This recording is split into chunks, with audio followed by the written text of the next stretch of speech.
Al Qaeda और ISIS जो है ये इतने बड़े आतंकवादी संगठन थे, उनसे किसी की तुलना मैं समझता हूं करना ठीक नहीं है।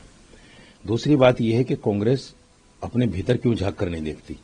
उसी के बड़े नेता आरएसएस की तारीफ कर रहे हैं, नरेंद्र मोदी जी के कार्यकाल की तारीफ कर रहे हैं, और उसी के नेता आरएसएस को और बीजेपी को बुरा कह रहे हैं। तो कांग्रेस के जो पतन का असल राज है वो उसके अंदर के लोग हैं। और राहुल जी ने भी कहा था, एक बार याद होगा सभी दर्शकों को, कि कांग्रेस के अंदर कच्छाधारी अभी भी हैं। तो ये जो कच्छाधारी हैं, राहुल जी को चाहिए इनको निकाल के बाहर फेंके, और किसी भी हिंदुस्तानी संगठन की जो संविधान के अधीन बना हुआ है उसको अलकायदा आईसिस से तुलना करना मैं समझता हूं गलत है। मोहन भागवत ने कहा है कि भारत हो या हिंदू राष्ट्र हो, दोनों एक ही बात है, और अब वक्त है और यही सही समय है कि हिंदुओं को एकजुट किया जाए। हिंदू एकजुट होंगे तभी देश आगे बढ़ पाएगा। देखिए, भारतीय जनता पार्टी को जितनी सीटें 2014 में मिली, फिर 19 में मिली, मैं समझता हूं इससे ज्यादा संगठित हिंदू हो नहीं सकता।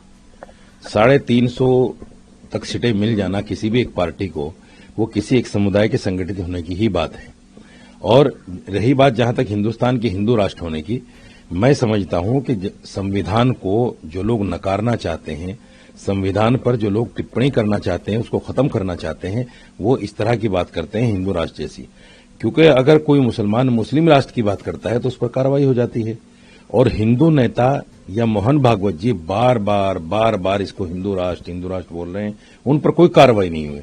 तो इसका मतलब यह है कि कहीं ना कहीं हमारी जो सरकार है वो दोहरे रवैये पर चलना चाहती है, जो नहीं होना चाहिए। क्योंकि ये देश जो है धर्मनिरपेक्ष है, यहां सबके राइट इक्वल हैं, हिंदू हो, मुसलमान हो, सिख हो, ईसाई हो।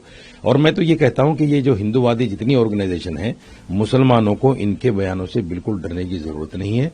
जब तक संविधान जिंदा है कोई किसी का कुछ नहीं बिगाड़ सकता। उन्होंने एक कैफे में घुसकर 2 मुस्लिम युवकों की पिटाई की है, उन पर लव जिहाद का आरोप लगाया गया है, और ये बात बताई जा रही है कि वो जिन महिला अपनी दोस्तों के साथ वहां पर बर्थडे सेलिब्रेशन कर रहे थे, बर्थडे सेलिब्रेट करने पहुंचे थे, इसी बीच बजरंग दल की कुछ कार्यकर्ता कैफे में घुसे, तोड़फोड़ की और उन दोनों की पिटाई की गई। देखिए, बजरंग दल के कार्यकर्ताओं का जिस तरह से 25 अगस्त में ईसाइयों के चर्चों पर हमला करने की बातें सामने आई हैं, मैं समझता हूं कि ये ऑर्गेनाइजेशन अलकायदा, आईसिस और जितनी भी आतंकवादी तंजीमें हो सकती हैं, उन तमाम की तुलना अगर इनसे की जाए तो कोई गलत नहीं होगा।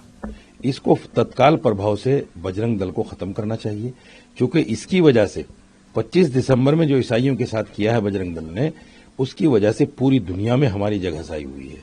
बल्कि यूके की पार्लियामेंट ने तो बाकायदा पार्लियामेंट में इसका जिक्र किया है। सरकार को चाहिए कि बजरंग दल जैसी तंजीम को, जो देश में नफरत फैलाना चाहती है, इसको बंद करना चाहिए। नहीं तो इसके खिलाफ अगर मुसलमान खड़े हो गए तो देश में अनर्थ हो